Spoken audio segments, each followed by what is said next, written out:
Hello dear students. तो crash course series में आज का जो हमारा टॉपिक रहने वाला है डिस्कशन का, वो वर्क पावर एनर्जी का टॉपिक है। ये लॉज ऑफ मोशन के बाद जो टॉपिक आता है वर्क पावर एनर्जी, इसमें बहुत से ऐसे केसेस हैं जिसमें से एंट्रेंस एग्जाम्स में बच्चों क्वेश्चंस डिसाइड होते हैं, बनते हैं। चलिए हम टाइम नहीं लगाएंगे और सीधा शुरू करते हैं। देखिए, सबसे पहले तो आपको जो +1 के हल्के से कॉन्सेप्ट्स हैं उनको मैं रिपीट करवा देता हूँ। तो +1 में बेटा सबसे पहले तो आपने ये पढ़ा कि जो वर्क डन है वो बेसिकली एक स्केलर क्वांटिटी है जो फोर्स और डिस्प्लेसमेंट का डॉट प्रोडक्ट होता है। आप जानते हो कि इसको हम Fs या F delta S cos theta भी लिख सकते हैं। F into delta S cos of theta भी लिखा जा सकता है। अगर थीटा इस केस में 90 डिग्री है तो वर्क डन कितना है? 0 है। क्यों? क्योंकि आप F delta S cos of 90 जब लिखोगे तो cos ऑफ 90 0 होता है, तो वर्क डन भी 0 हो गया। तो आपके कहने का मतलब यह है कि जहाँ पे भी फोर्स और डिस्प्लेसमेंट आपस में 90 डिग्री के ऊपर है या डिस्प्लेसमेंट और वेलोसिटी 90 डिग्री के ऊपर है, ठीक है बेटा, तो वहाँ पे वर्क डन 0 होगा। यानी इसका सबसे पहला उदाहरण ये आता है कि सर्कुलर मोशन में जो हमारे पास सेंट्रीफ्यूगल फोर्स या सेंट्रीपिटल फोर्स है, उसने जो डिस्प्लेसमेंट के साथ एंगल बना रखा है, क्योंकि वो 90 डिग्री का है, इसलिए work done by centripetal force हमेशा क्या होता है? 0 होता है। आप एक और एग्जांपल ले सकते हो कि एक कुली है, वो अपने सर के ऊपर सामान रख के जा रहा है। इसका वेट है जो, वो ग्रेविटेशनल फोर्स है जो टुवर्ड्स द ग्राउंड है, और इसकी डिस्प्लेसमेंट फॉरवर्ड डायरेक्शन में है। तो मैं इसको कह देता हूँ कि ये ग्रेविटेशनल फोर्स है। तो इस केस में आप ये कह सकते हो कि work done by gravitational force कितना है? 0 है। तो इस टाइप से बड़े क्वेश्चंस आपको आ सकते हैं कि आपको गिवन हो कि फोर्स कितनी है, डिस्प्लेसमेंट कितनी है, आपने वर्क डन कितना करना है। जैसे एक छोटा सा क्वेश्चन हम यहाँ पे ले रहे हैं। देखिए, हमें कहा गया कि फोर्स डॉट डिस्प्लेसमेंट करना है। तो आपको पता है कि यहाँ पे फोर्स कितनी है भाई? 3i - 2j + k, right. और डिस्प्लेसमेंट कितनी है? i - 2j + k। बहुत बढ़िया। तो अगर आप डॉट प्रोडक्ट करो तो i को i से मल्टीप्लाई करने पर 1 बनता है। -2 इंटू -2 कितना आ गया? 4। और यहाँ पे कितना आ गया? 1। तो ये टोटल कितना आ गया बेटा? 8। क्या है? वर्क की यूनिट क्या है बच्चों? जूल्स है। हम ऑलरेडी जानते हैं कि अगर 1 जूल का वर्क डन हमें कैलकुलेट करना है तो इसका मतलब 1 न्यूटन की फोर्स ने डिस्प्लेसमेंट दी होगी बाई 1 मीटर। तो इसमें बहुत छोटे छोटे से पॉइंट्स हैं, जस्ट मैंने रिपीट किया है। अब मुझे पता है कि ये सारे केसेस बच्चों आपको आते हैं अच्छी तरह से। चलिए एक और क्वेश्चन पिक करते हैं। अच्छा, अगर मैं आपसे पूछूं कि वर्क डन स्केलर क्वांटिटी है या वेक्टर क्वांटिटी है, तो आपका आंसर क्या है कि वर्क बेसिकली एनर्जी है। एनर्जी को हम कौन सी क्वांटिटी कहते हैं भैया? स्केलर क्वांटिटी है। और वैसे भी जब भी डॉट प्रोडक्ट की बात आती है तो वो स्केलर प्रोडक्ट होता है, इसलिए वर्क डन भी अपने आप में क्या है? स्केलर है, ठीक है, वेक्टर नहीं है। वेक्टर की डायरेक्शन होनी जरूरी है। वर्क डन में एनर्जी बताई जाती है, कोई डायरेक्शन साथ में एसोसिएटेड नहीं होती है। चलिए आगे बढ़ते हैं। तो नेक्स्ट केस में बेटा हमें कहा गया कि वर्क डन फाइंड आउट करो जब बॉडी को यहाँ से लेके इधर तक डिस्प्लेस किया हो। मैं फिर से एक वही बात कहूँगा कि फोर्स डॉट डिस्प्लेसमेंट के साथ हम वर्क डन कैलकुलेट कर सकते हैं। देखिए, फोर्स हमें गिवन है, कितनी गिवन है हमारे पास? 5i + 3j। और डिस्प्लेसमेंट कितनी है भाई? जो फाइनल लोकेशन है 3i + 4j, उसमें से माइनस कर दो आप इनिशियल लोकेशन जो क्या है? i + 2j, ठीक। तो अगर मैं इसको देखूं तो ये कितना आ रहा है बच्चों? ये आ रहा है 5i + 3j का डॉट प्रोडक्ट बनता है किसके साथ? 2i + 2j के साथ। जिसको अगर आप सॉल्व करने पे आ जाओ तो सॉल्व करने पे हमारे पास क्या रिजल्ट आ जाएगा बेटा? 5 × 2 10, 3 × 2 6। तो ये कितना आ जाएगा? 16 जूल्स का वर्क डन आ जाएगा। तो ये सबसे पहले टाइप के क्वेश्चंस हैं जिसमें हमने 4 क्वेश्चंस कवर किए। एक ये वाला, एक ये डिस्प्लेसमेंट का केस, और एक ये कि वो स्केलर क्वांटिटी है या वेक्टर क्वांटिटी है, ठीक है। अब हम आते हैं इस कॉन्सेप्ट के ऊपर कि जहाँ पे हमें फोर्स और डिस्प्लेसमेंट और एंगल के बीच में पता करना होता है। देखिए, इस केस में आपको फोर्स गिवन है, डिस्प्लेसमेंट गिवन है, एंगल गिवन है। तो आप सीधे तौर पे लिख सकते हो कि इस केस में जो वर्क डन है भाई वो तो सीधी सी बात है Fs cos ऑफ थीटा के बराबर होना चाहिए। तो f की न्यूमेरिकल वैल्यू कितनी है? देखो 10 है। डिस्प्लेसमेंट की न्यूमेरिकल वैल्यू कितनी है, 20 है। कॉस थीटा की न्यूमेरिकल वैल्यू कितनी है, cos of 60 degree. Cos of 60 degree का मतलब है हाफ।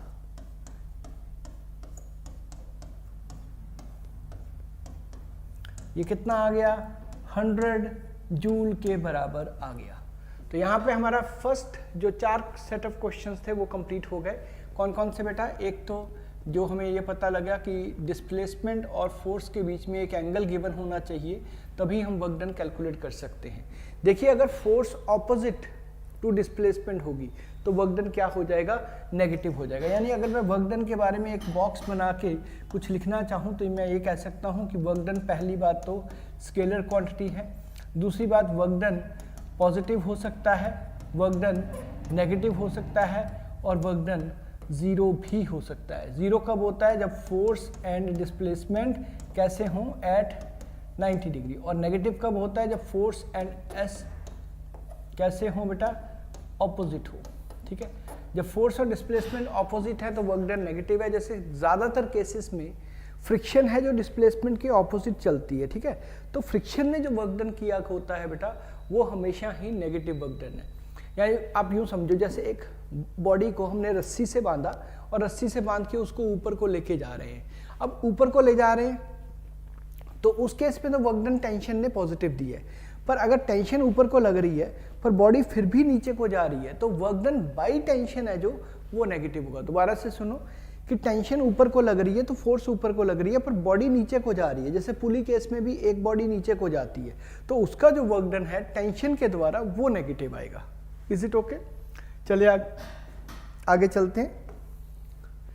अब हमारे पास सिंपल से क्वेश्चन देखिए, जो फर्स्ट केस है उसमें हमने कहा कि हॉरिजॉन्टल फोर्स लगाई है। ठीक है, हॉरिजॉन्टल फोर्स में पर यहाँ पे हमें जो म्यू है उसकी वैल्यू दी गई है और मास कितना दिया गया है, यहाँ पे 2 kg का मास दिया गया है। चलिए हम आगे बढ़ जाते हैं इस केस को लेके कि जब हम इस टाइप की फोर्स लगाते हैं तो हमें नेट वर्क डन पूछा गया है कि कितना है by the body due to all the forces acting on it. ठीक है,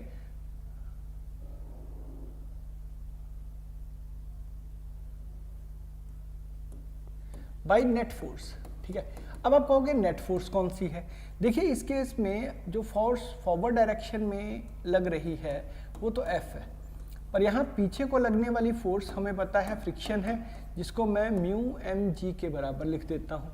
तो बेटा इस केस में जो F नेट फोर्स है जिसने वर्क डन कैलकुलेट करना है, ठीक है, वो कितनी है मेरे पास, वो है F माइनस म्यू mg के बराबर। ठीक, तो F कितना है, F है हमारे पास 20, म्यू की वैल्यू कितनी है 0.1, और m की वैल्यू कितनी है उसमें 2, और g की वैल्यू कितनी है 10।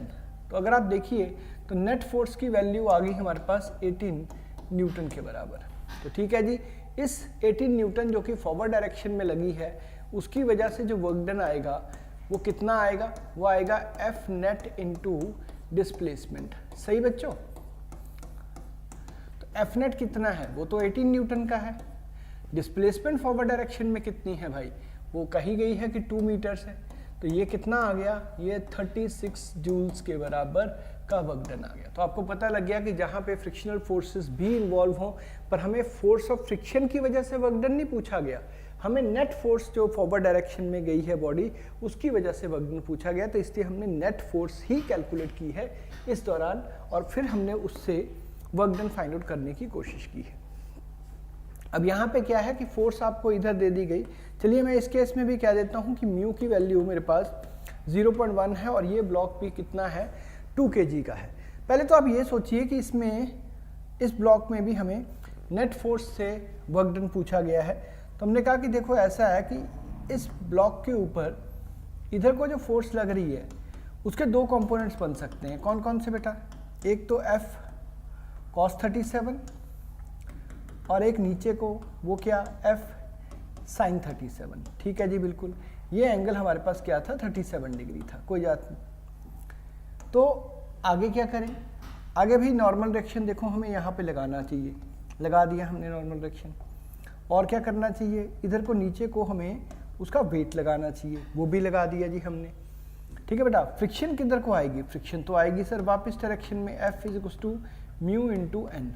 अगर आप गौर करो यहाँ पे जो n की न्यूमेरिकल वैल्यू है बच्चों, उसकी वैल्यू तो mg प्लस f साइन 37 है। अब m की वैल्यू देखो कितनी है, m की वैल्यू है 2, g की वैल्यू है 10। ठीक है, इसको चलिए थोड़ा सा बड़े ढंग से लिख लेते हैं कि ये आ गया आपके पास 20 प्लस f की वैल्यू कितना, 20 इंटू साइन ऑफ 37। साइन 37 कितना होता है बेटा, 3/5 होता है।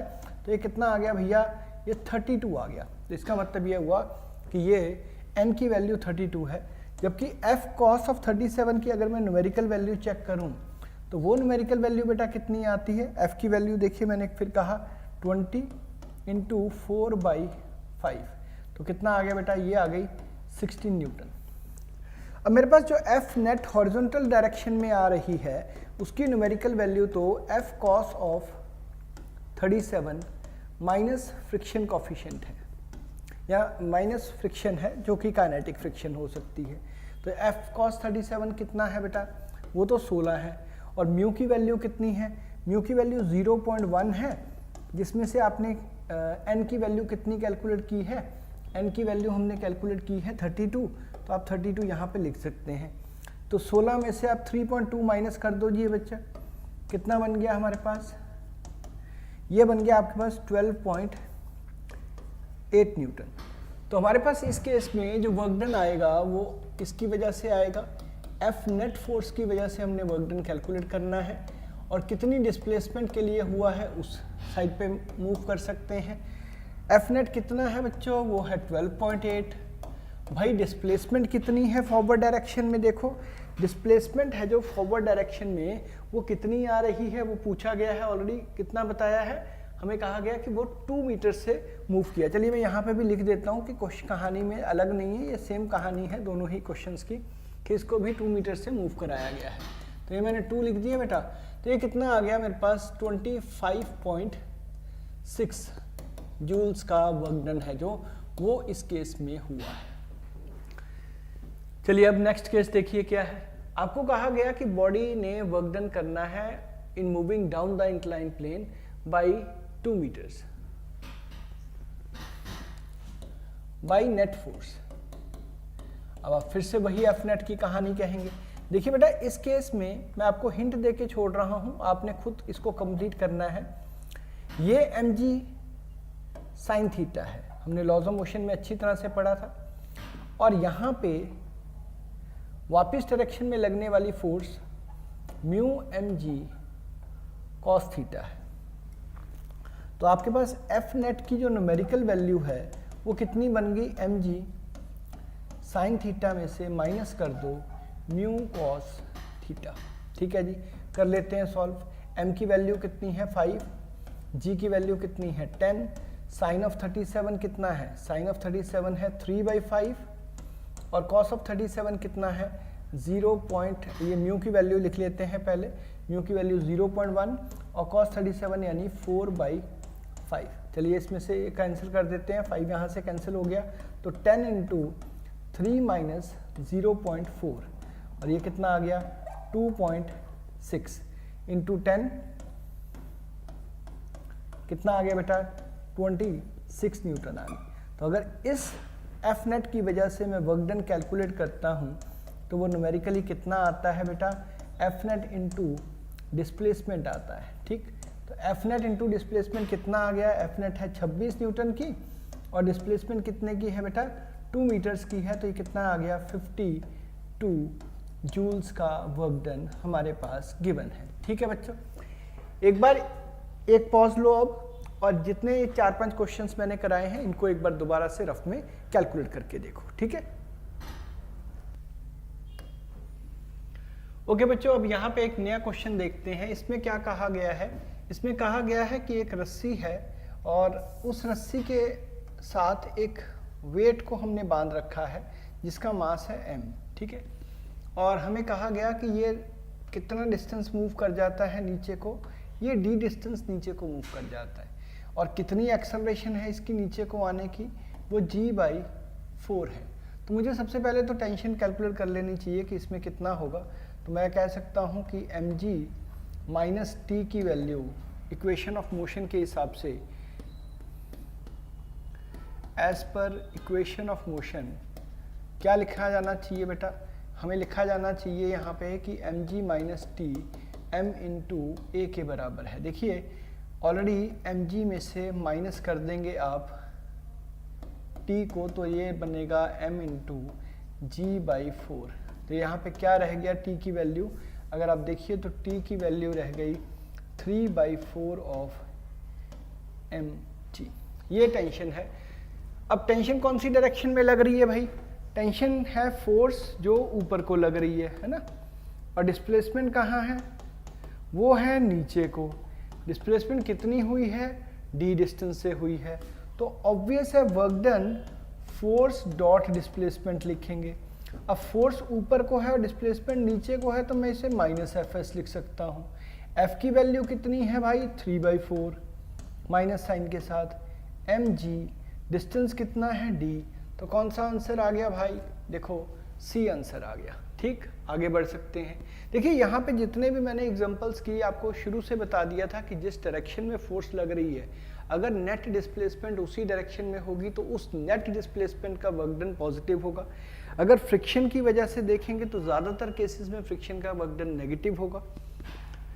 और अगर आप रस्सी से बंधे हुए केसेस को देखेंगे, अगर यही ब्लॉक नीचे को आ रहा होता बेटा, तो इसकी वर्क डन को आप पॉजिटिव मानते, और अगर ऊपर को जा रहा होता टेंशन की वजह से तो वर्क डन को आप पॉजिटिव मानते, और अगर नीचे को आ रहा है तो आपने वो नेगेटिव वर्क डन कैलकुलेट किया। तो यहाँ पे पहले टाइप के क्वेश्चंस हैं जो सिंपल रिलेशन के ऊपर हमने 5-6 क्वेश्चंस किए हैं, तो वो आपको क्लियर हो गए होंगे। एक चीज़ मैं और बताना चाहूँगा, आपने ये बात कही थी कि सर्कल में घूमती हुई बॉडीज़ का जो वर्क डन है सेंट्रीपिटल फोर्स की वजह से 0 होता है। तो जब भी सेंट्रीपिटल फोर्स का वर्क डन 0 होगा 90 डिग्री की वजह से, तो ध्यान रखो सेंट्रीपिटल फोर्स वर्क डन नहीं करती, तो इसलिए उसकी जो काइनेटिक एनर्जी है बॉडी की वो नहीं बदल सकती। ध्यान रखो सेंट्रीपिटल फोर्स कंजर्वेटिव फोर्स है, वो अगर घूम फिर के लूप में वापस आ जाए तो वर्क डन 0 हो सकता है। तो उस केस में सेंट्रीपिटल का वर्क डन 0 ही रहेगा, सेंट्रीपिटल का 0 रहेगा, ध्यान रखना बस। ठीक है, अब इसमें क्या है, यहाँ पे हमें कहा गया कि फोर्स अगर कांस्टेंट नहीं है भैया, फोर्स तो वेरिएबल है। कैसे पता लगता है कि फोर्स वेरिएबल है? अब देखिए एक्स के ऊपर फोर्स डिपेंड करेगी तो फोर्स तो वेरिएबल ही हो जाएगी ना, क्योंकि उस केस में हमें क्या करना होता है कि हम छोटा सा वर्क डन कैलकुलेट करते हैं एफ डी एक्स को यूज करते हुए। देयरफॉर जो कंप्लीट वर्क डन हमारे को मिल जाता है, अगर मैं थोड़ा सा यहाँ पे चेंज कर दूं पेन, तो जो कंप्लीट वर्क डन मेरे को मिल जाता है, सॉरी ये जो कंप्लीट वर्क डन मुझे यहाँ पे मिल जाता है एफ डी एक्स की इंटीग्रेशन से, वो आ गया मेरे पास W के बराबर। अब मुझे एक बात बताइए, क्या आप यहाँ पे f की वैल्यू लिख सकते हैं बेटा? कितनी है वो? 2x + 5 है, देखो इधर, और dx कितना है? As it is. कहाँ से कहाँ तक हमें जाना है? 0 से लेके 2 मीटर तक। अब इंटीग्रेशन सब बच्चों को आती है, 2 बाहर रखते हैं, x dx यहाँ मल्टीप्लाई कर देते हैं। भाई 5 × dx आ गया, कहाँ से कहाँ तक? 0 से 2। ये कहाँ से कहाँ तक? 0 से 2। ठीक है, तो अब आपके पास बचा क्या? 2 × x²/2। ठीक, कहाँ से कहाँ तक बेटा? 0 से 2 तक। तो ये 2 से 2 काट दो भाई, है ना। और यहाँ 5 का x करते हुए कहाँ से कहाँ तक बेटा? 0 से 2 तक। तो ये हमारे पास कितना आ गया? 2 का स्क्वायर माइनस 0 का स्क्वायर, 5 × 2 - 0, 4 + 10, 14 जूल्स का वर्क डन हमारे पास आ गया। बहुत बढ़िया। ठीक है बच्चों, तो आपको ये सारी चीज़ क्लियर हो गई कि वेरिएबल फोर्स के साथ अगर F कभी भी x के ऊपर दिया जाए तो वर्क डन हम कैसे कैलकुलेट कर सकते हैं। ठीक है, आप इसको नोट करो, एक बार इसको पॉज देके एक बार दोबारा करो क्वेश्चंस को, फिर इससे बाद हम नेक्स्ट क्वेश्चन पे चलेंगे। ठीक है, नेक्स्ट क्वेश्चन क्या है कि एक्सेलरेशन हमें गिवन है, पर हमें देख के पता लग रहा है कि एक्सेलरेशन वेरिएबल है। तो फोर्स की वैल्यू कितनी होगी बेटा? Mass into acceleration. मास यहाँ पे कहा 1 है, एक्सेलरेशन की वैल्यू 2x²। तो देयरफॉर मैं कह सकता हूँ कि फोर्स की वैल्यू भी कितनी है भैया? 2x² है। तो इस केस में वर्क डन कितना आ जाएगा भाई? इस केस में तो वर्क डन आ जाएगा F × dx। ठीक है, तो ये कितना आ गया 2x² इंटू डी एक्स।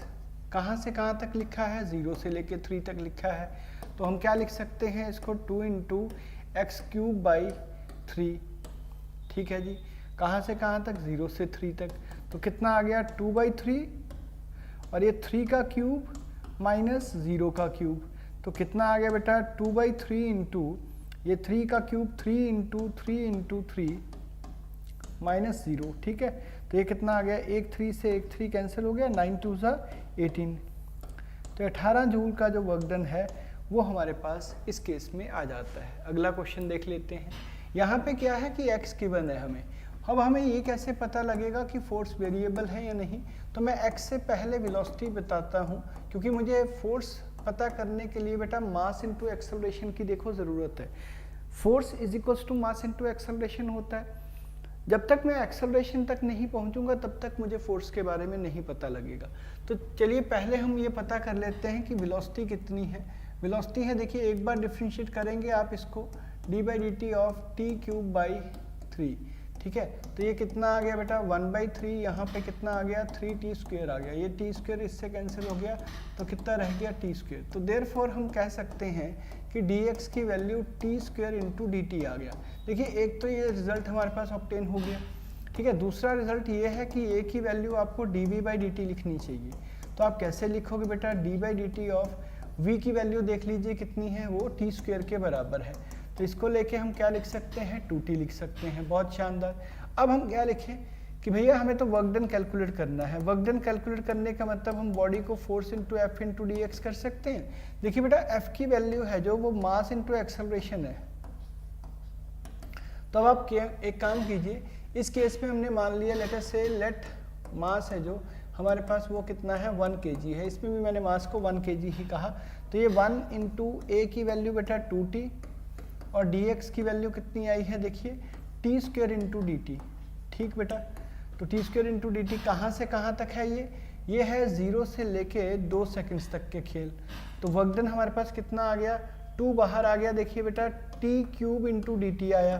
ठीक है, कहाँ से कहाँ तक 0 से लेके 2 तक। अब 2 एज इट इज लिख दिया हमने, यहाँ पे t⁴/4 लिख दिया, कहाँ से कहाँ तक 0 से लेके 2 तक। ये इससे कट गया, ये 2 से कट गया, तो कितना आ गया बेटा, ये आ गया 1/2 2⁴। अगर आप देखो तो 2⁴ तो 16 होता है। ठीक है, डिवाइडेड बाई 2 कर देंगे तो ये कितना आ जाएगा, ये 8 जूल के बराबर का वर्क डन इस केस में आ गया। तो दोनों क्वेश्चंस को एक बार दोबारा कीजिए, फिर हम नेक्स्ट क्वेश्चन पे चलते हैं।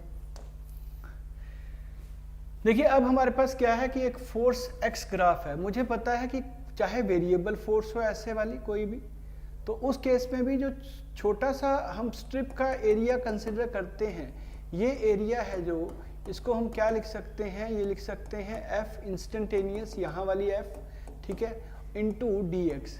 तो टोटल एरिया निकालने के लिए आप इस छोटे से एरिया डी ए का इंटीग्रेशन करेंगे टोटल एरिया, और वो एफ डी एक्स के साथ लिखा जाएगा, जिसको मैं क्या कह सकता हूँ कि वो वर्क डन है। यानी area under F x graph है जो वो वर्क डन है। अब इसमें भी ध्यान रखिए कि जब आपको एक प्लॉट दिया जाएगा तो यहाँ पे x पॉजिटिव f पॉजिटिव, तो यहाँ positive into positive work done positive हो गया, यहाँ f पॉजिटिव यहाँ x नेगेटिव। ठीक है बेटा, ये आप x यहाँ लिख लीजिए, ये आपके पास यहाँ पे f दिया हुआ है।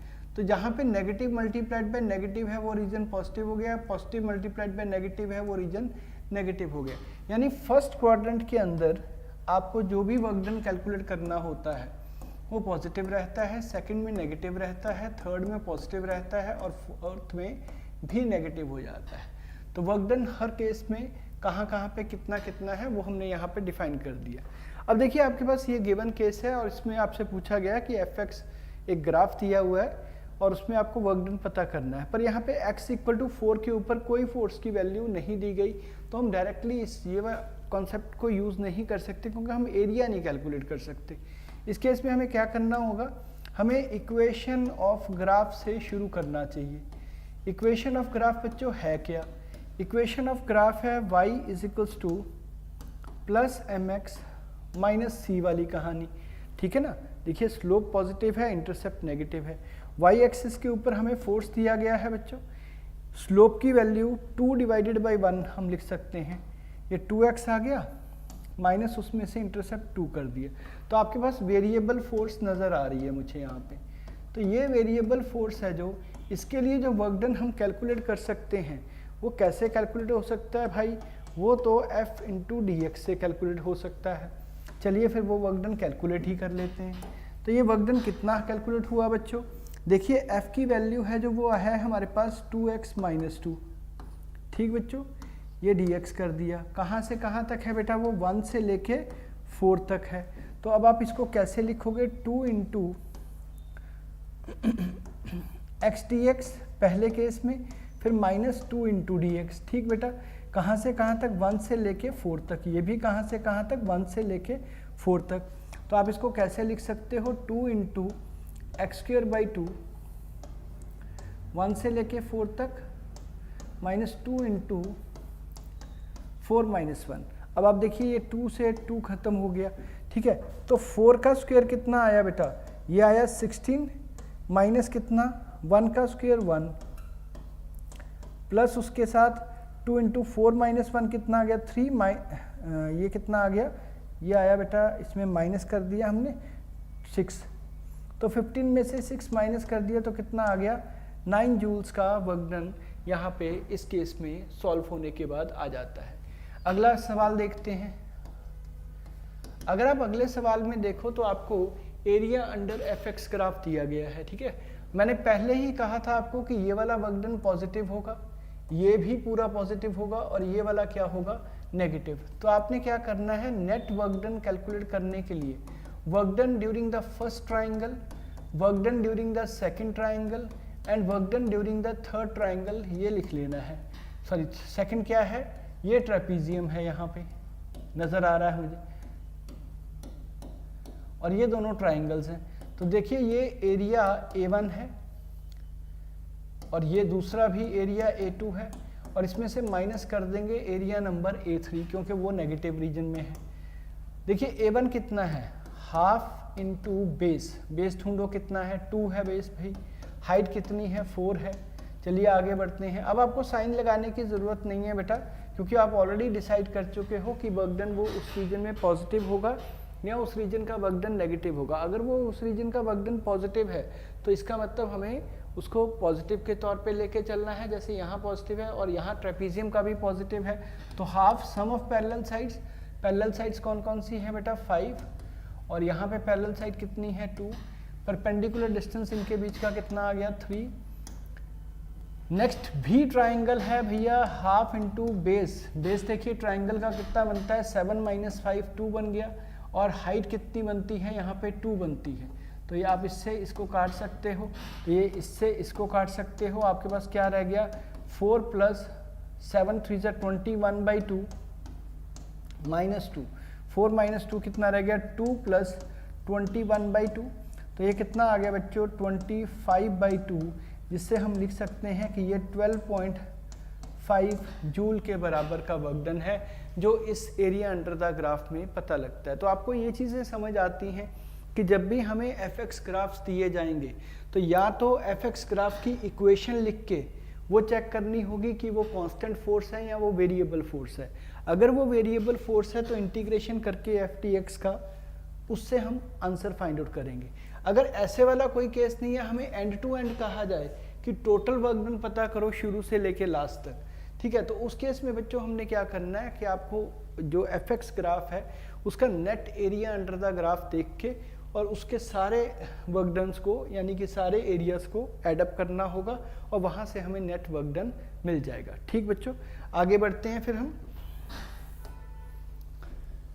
अब हम बात करते हैं कॉन्सेप्ट ऑफ काइनेटिक एनर्जी और मोमेंटम चेंज की। देखिए जैसे जैसे चैप्टर आगे बढ़ता जाएगा आपको बहुत से ऐसे क्वेश्चंस, क्योंकि शुरुआत का आधा पौना घंटा आपको लगेगा कि वही +1 वाले कॉन्सेप्ट्स रिपीट हो रहे हैं, पर सडनली जैसे ही स्प्रिंग शुरू होंगे या कई और चीज़ें शुरू होंगी तो आपको नज़र आएगा कि भाई कितना अलग सा कंटेंट अब हमें मिलना शुरू हो गया है। तो उससे पहले कुछ चीज़ें देख लेते हैं। सबसे पहले तो हमें पता होता है कि काइनेटिक एनर्जी का जो E का एक्सप्रेशन है वो लिखा कैसे जाता है, वो लिखा जाता है ½ mv²। ठीक है, ये सबको पता है, पर हम ये भी जानते हैं कि जो मोमेंटम का एक्सप्रेशन है, मोमेंटम का एक्सप्रेशन कैसे लिखा जाता है भाई, वो m इंटू वी के साथ लिखा जाता है। अगर मैं काइनेटिक एनर्जी और मोमेंटम को आपस में रिलेट करूं तो ई के की वैल्यू जो कि हाफ एम वी का होल स्क्वायर करके लिखा जा सकता है। तो देखिए यहाँ पे m बढ़ गया तो हमने m से डिवाइड कर दिया, तो हमारे पास क्या आ गया, ये पी स्क्वायर बाई 2m, यानी कि हमारे पास p की जो न्यूमेरिकल वैल्यू है वो अंडर रूट ऑफ 2me आ गया। देखिए अगर मैं मोमेंटम और काइनेटिक एनर्जी को आपस में रिलेट करना चाहूँ तो वो भी बड़ी आसानी से रिलेट हो जाता है बच्चों। कैसे रिलेट होता है, देखो हमारे पास ये आ गया वाई एक्सिस, ठीक है बेटा, और ये आ गया एक्स एक्सिस। तो वाई एक्सिस और एक्स एक्सिस में अगर आप देखो तो पी स्क्वायर है जो ई के डायरेक्टली प्रोपोर्शनल है किसके, पी स्क्वायर के। तो इसका मतलब अगर मैं काइनेटिक एनर्जी इधर लिखूं क्योंकि वो तो हमेशा पॉजिटिव ही होगी, तो ये काइनेटिक एनर्जी हमें कुछ ऐसे नज़र आएगी, राइट बेटा। तो काइनेटिक एनर्जी और मोमेंटम के बीच का जो ग्राफ है कई बार वो पूछा जा सकता है, तो आपको पता होना चाहिए काइनेटिक एनर्जी और मोमेंटम के बीच का ग्राफ कैसे आता है। चलिए अगर मैं कहूँ कि मोमेंटम में चेंज हो गया तो काइनेटिक एनर्जी में कितना चेंज आएगा।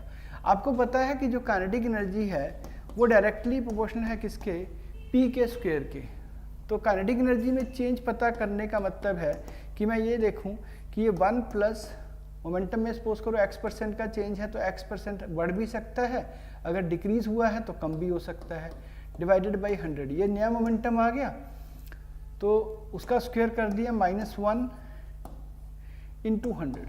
ये कर लोगे आप तो ये आपके पास क्या है, एनर्जी चेंज है किसके अंदर, काइनेटिक एनर्जी चेंज है किसका, सॉरी काइनेटिक एनर्जी चेंज है जब आपको मोमेंटम में परसेंटेज चेंज पता किया जाए। जैसे आपको डेल्टा पी दिया हुआ है यहाँ पे 20% का, तो मैं डेल्टा ई परसेंटेज कैलकुलेट करना चाहता हूँ। वो मेरे पास कितना आया बेटा, 1 प्लस 20/100। ये आप इंक्रीज मान लो दोनों ही केस, क्योंकि मैं ऐड करूँगा इनमें, ठीक है, स्क्वायर -1 इंटू 100। अब आप इसको सॉल्व कैसे करोगे बच्चों, देखो इसको सॉल्व करने के लिए आपको क्या करना है, ये आप देख सकते हो 1 है, ये 5 है ना बेटा। तो ये कितना आ गया, 6/5 का होल स्क्वायर -1 इंटू 100। अब देखिए 36/25 आ गया, 25 -1 गया तो 11/25 इंटू 100 आ गया। तो ये कितना आ गया भैया, ये आपके पास 44% आ गया। सिमिलरली आप नेक्स्ट केस देख सकते हो, आप डेल्टा ई में परसेंटेज चेंज कैलकुलेट करना चाहते हो, आपको लिखा गया यहाँ पे 1 प्लस 50/100 का होल स्क्वायर -1 इंटू 100। अब आप देखिए ये 1 और ये 2 प्लस 1 3/2, 9/4 -1 का इंटू 100। तो ये कितना आ गया बच्चों, ये 5/4 इंटू 100 यानी कितना आ गया, 125%। तो इस ढंग से फटाफट आप क्वेश्चंस को सॉल्व कर सकते हैं। मैंने आपको ट्रेडिशनल मेथड इसमें नहीं कराया है, मैंने इस क्वेश्चन को शॉर्टकट मेथड से कराया है, ताकि आपको ये ध्यान रहे कि जहाँ पे स्क्वायर के साथ लिंक्ड है तो वहाँ पे 1 प्लस एक्स का स्क्वायर कर देना है, जहाँ वो अंडर रूट के साथ लिंक्ड है। कैसे, आपको काइनेटिक एनर्जी चेंज बता दिया, ठीक है, तो आप क्या करोगे, 1 plus y/100 under root -1 into 100। ये आपके पास क्या आ जाएगा, ये आपके पास परसेंटेज चेंज आ जाएगा इन मोमेंटम। ठीक बच्चों, आप कहोगे कैसे सर हमने डिसाइड किया है, देखो P कैसे रिलेटेड है बेटा, अंडर रूट ई के साथ रिलेटेड है, यहाँ से पता लग रहा है। तो जब P में परसेंटेज चेंज पता करेंगे तो अंडर रूट ई के साथ है तो 1 प्लस y/100 का रूट करके -1 इंटू 100 कर देना। आप कहोगे वो कैसे होता है, चलिए देखिए हम क्वेश्चंस यहाँ पे ट्राई कर सकते हैं।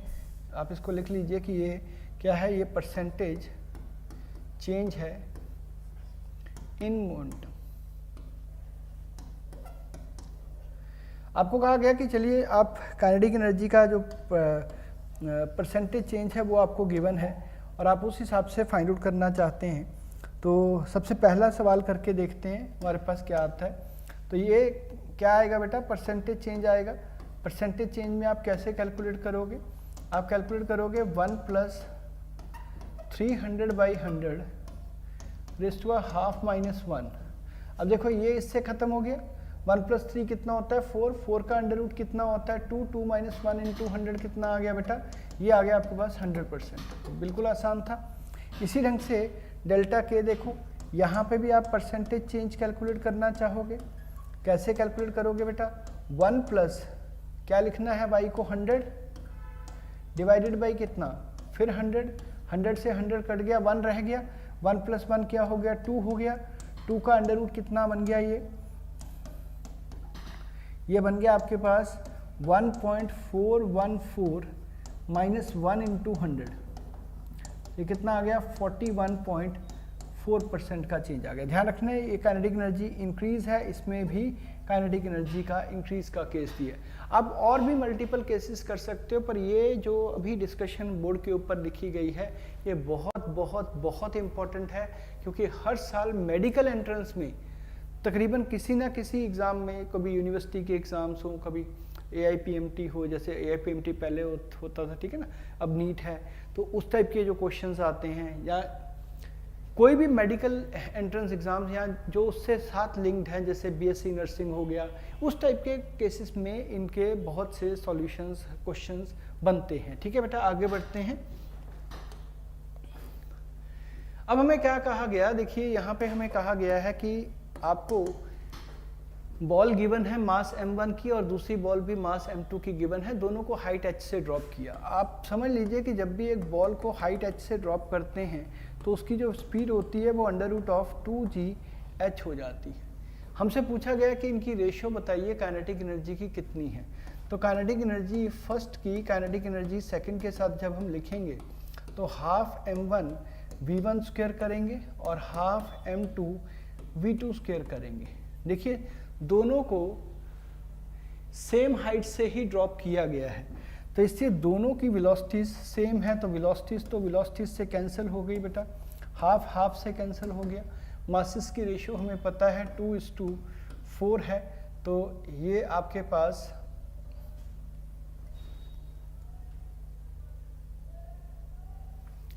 हम एक काम करते हैं, हम इसमें ऑप्शन को थोड़ा सा चेंज कर लेते हैं, क्योंकि अदरवाइज ये 1:2 की जगह इसको 2:1 कर देते हैं ना।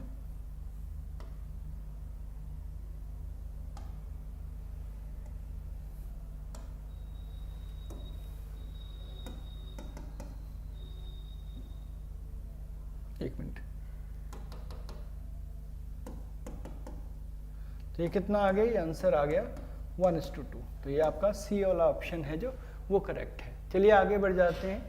दो बॉडीज हैं, दोनों की सेम काइनेटिक एनर्जी है। सेम काइनेटिक एनर्जी का मतलब E1 की वैल्यू E2 के बराबर है भाई, है ना।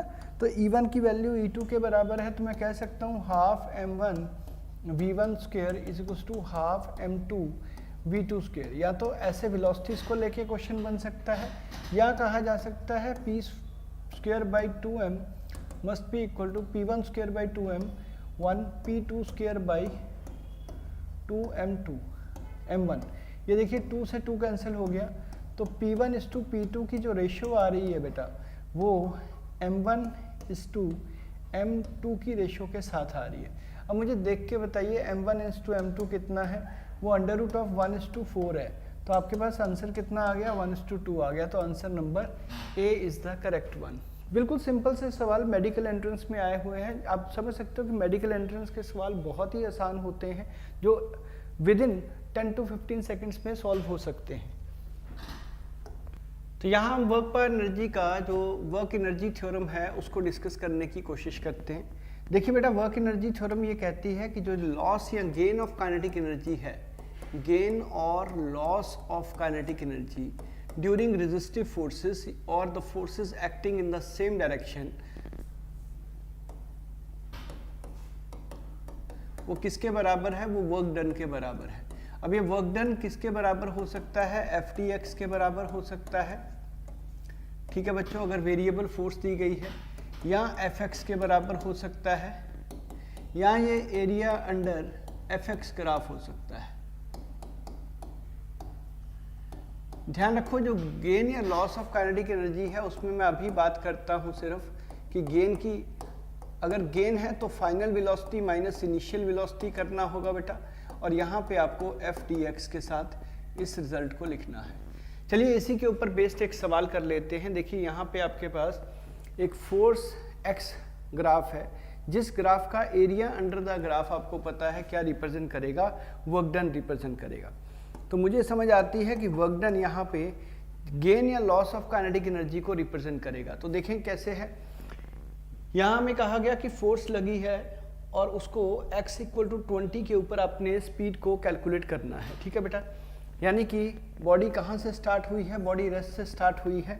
तो मैं कह सकता हूँ कि work done is equals to change of kinetic energy है। देखिए बेटा, काइनेटिक एनर्जी का चेंज का मतलब हाफ m v फाइनल का whole square minus v initial का होल स्क्वायर। देखिए ऐसे लिख सकते हैं। और वर्क डन आपके पास एरिया के बराबर है, जिस area under F x graph को आप कैसे लिखते हो, एरिया अंडर एफ एक्स को आप लिखते हो हाफ ट्रेपीजियम का एरिया है भाई।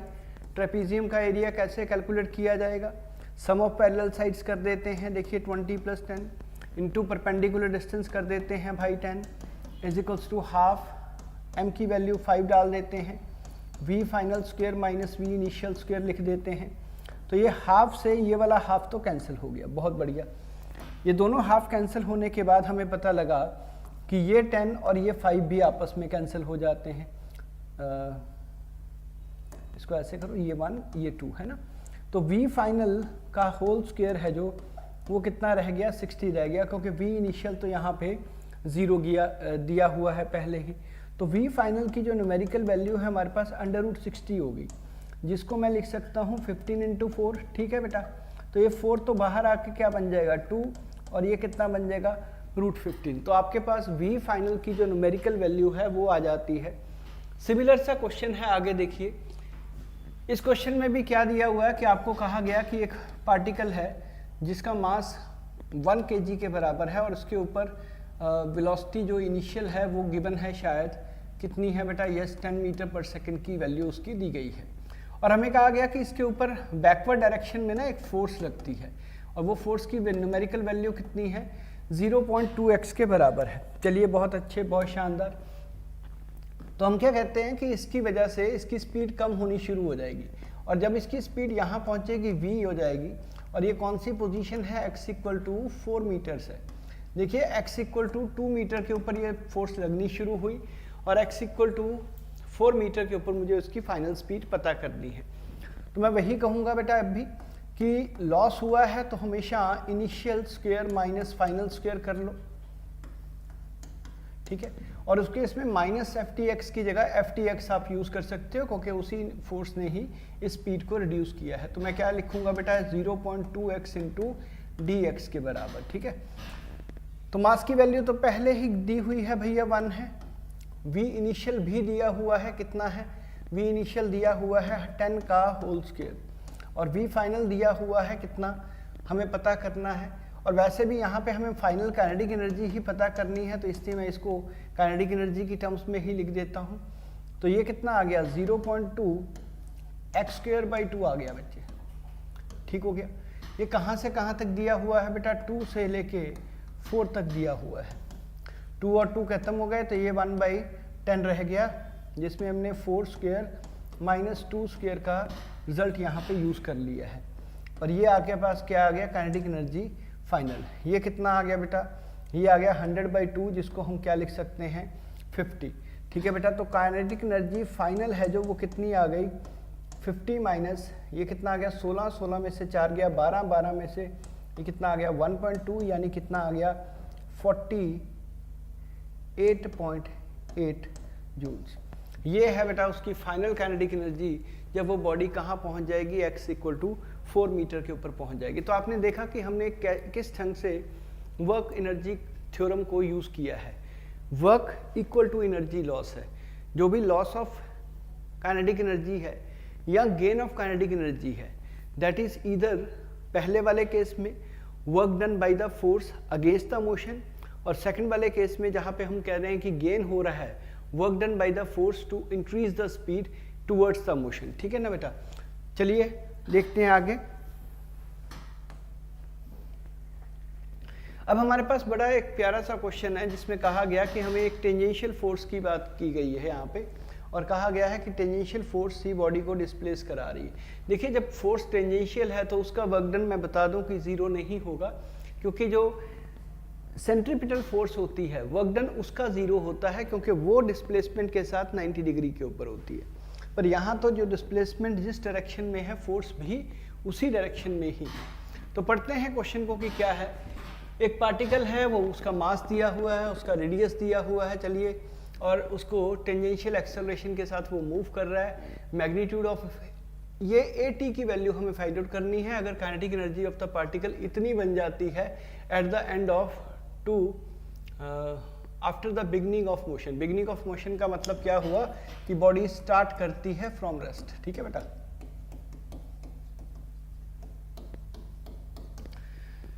हम फिर से कोशिश करते हैं कि हाफ एम वी फाइनल का होल स्क्वायर है जो वो किसके बराबर है, वर्क डन के बराबर है। ठीक है बेटा, वो वर्क डन कितना है, वर्क डन या जो एनर्जी गेन्ड है इसके बराबर लिखा जा सकता है कि इतनी ही एनर्जी इसने गेन की है। ठीक है, अब वर्क डन किसके बराबर है बेटा, वो है फोर्स इनटू डिस्प्लेसमेंट के बराबर।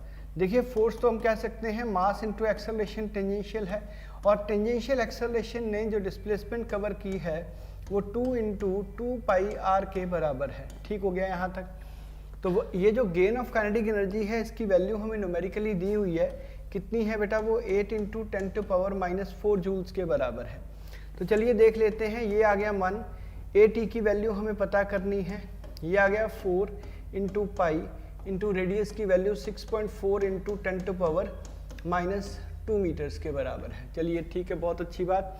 तो यहाँ पे भी 8 इंटू 10⁻⁻4 के बराबर है, जो जूल्स की बात आ रही है। और मास ग्राम्स में है या केजीस में है ये देख लो। ओहो, मास भी ग्राम्स में है, तो 10 ग्राम्स का जो मास है ये 1 नहीं है 10 है, 10 इंटू 10⁻³ लिखा जाएगा। तो देख लेते हैं कि क्या क्या कैंसिल हुआ। देखिए ये 10, ये -2 ये सब कुछ आपस में कैंसिल हो गया, ये 1 से कैंसिल हो गया, ये 2 से कैंसिल हो गया। तो आपके पास at की जो न्यूमेरिकल वैल्यू है वो 2 डिवाइडेड बाई पाई इंटू 6.4 64/10 लगा देते हैं हम। ये कितना आ गया, इसको 22/7 कर देते हैं, ये 7 आ गया ऊपर, ये 22 इंटू 64। तो अगर हम देखें तो ये आ गया आपके पास 140, और ये कितना आ गया, ओके, ये अप्रॉक्सीमेटली देखेंगे तो ये 0.1 ही बन रहा है बच्चे।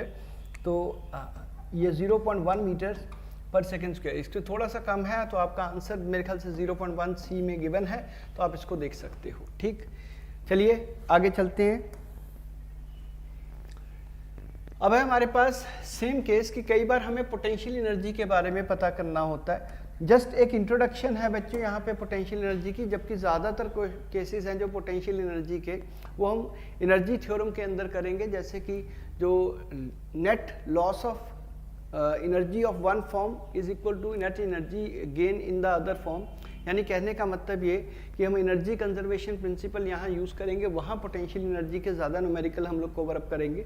अभी फ़िलहाल मैं इसकी इंट्रोडक्शन कर देता हूँ कि जो पोटेंशियल एनर्जी है वो किसके बराबर है, वो बराबर है energy stored in system by virtue of its configuration attend. जो भी बॉडी ने कॉन्फ़िगरेशन अटेन की है बिल्कुल इनिशियल स्टेज से यानी इनफाइनाइट स्टेट से, उसको हम आपकी potential energy of the configuration कह सकते हैं। वैसे मैं कह दूं कि potential energy net absolute potential energy नाम की कोई चीज़ नहीं होती। एक्चुअल में सिस्टम पहले कहीं ना कहीं से उस स्टेज में आया होगा, तो change of potential energy he basically एक रिजल्ट है जिसके ऊपर हमें काम करना होता है। ठीक है बेटा, तो जो final energy minus initial energy है उसको कैसे लिख सकते हैं, minus F C into D R. अब यहाँ पे एफ सी क्या है बेटा, work done by the conservative force है।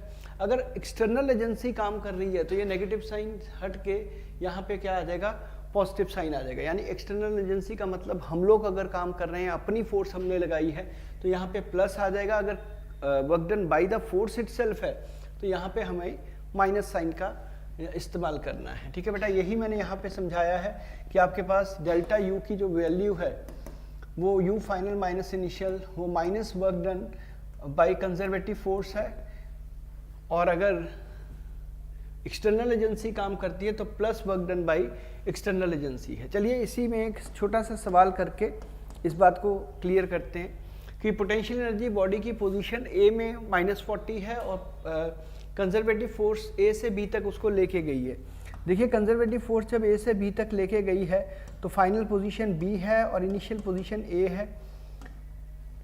इसमें work done by the conservative force लिखा जाएगा। ठीक है, क्योंकि कहा गया है, हमें कहा गया कि पोटेंशियल एनर्जी पोजीशन ए के ऊपर कितनी है, -40 है भाई, और जो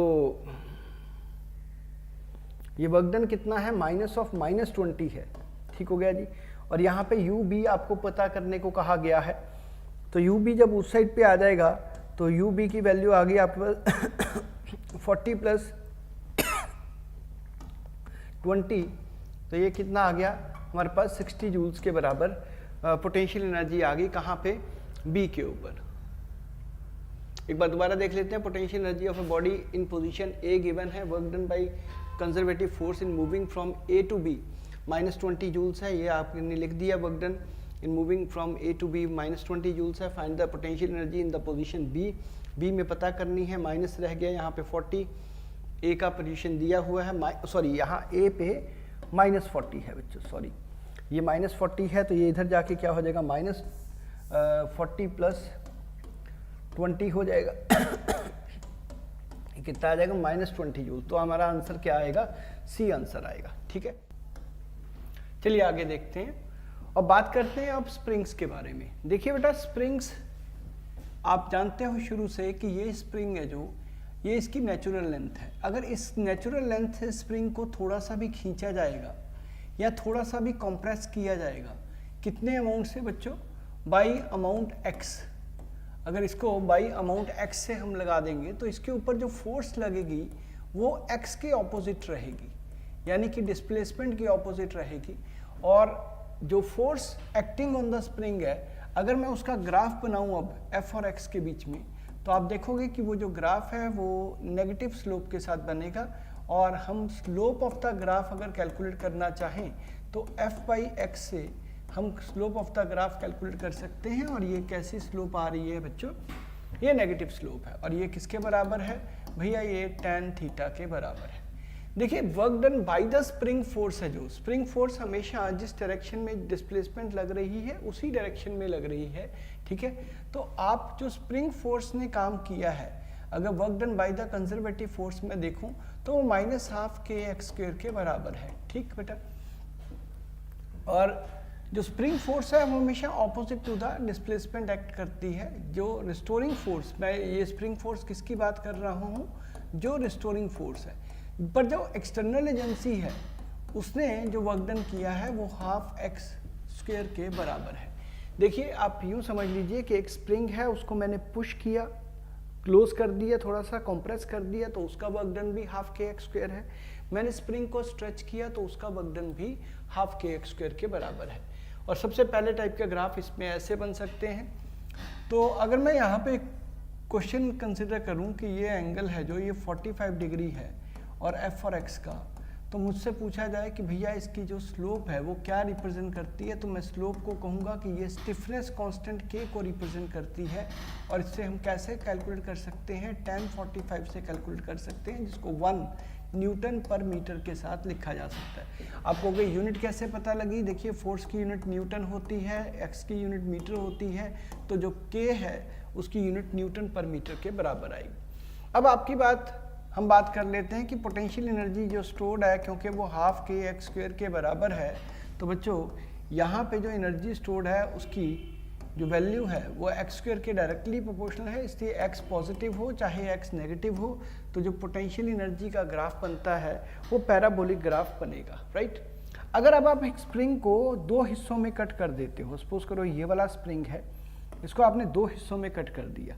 देखिए बेटा, 2 हिस्सों में भी कट कर सकते हैं, इसको n पार्ट्स में भी कट कर सकते हैं। पहले हम 2 हिस्सों में कट करते हैं। ये शॉर्टर पार्ट है, और ये लॉन्गर पार्ट है। पहले तो सबसे पहले ये चेक कर लो कि जो लॉन्गर पार्ट है उसकी लेंथ और जो शॉर्टर पार्ट है उसकी लेंथ में क्या फ़र्क है। भैया n लॉन्गर पार्ट और इसकी शॉर्टर पार्ट की जो लेंथ है उसकी जो रेशियो है वो n के बराबर है। मान लो कि original spring constant k not के बराबर है। k नॉट क्या है बच्चों? ओरिजिनल स्प्रिंग कांस्टेंट है।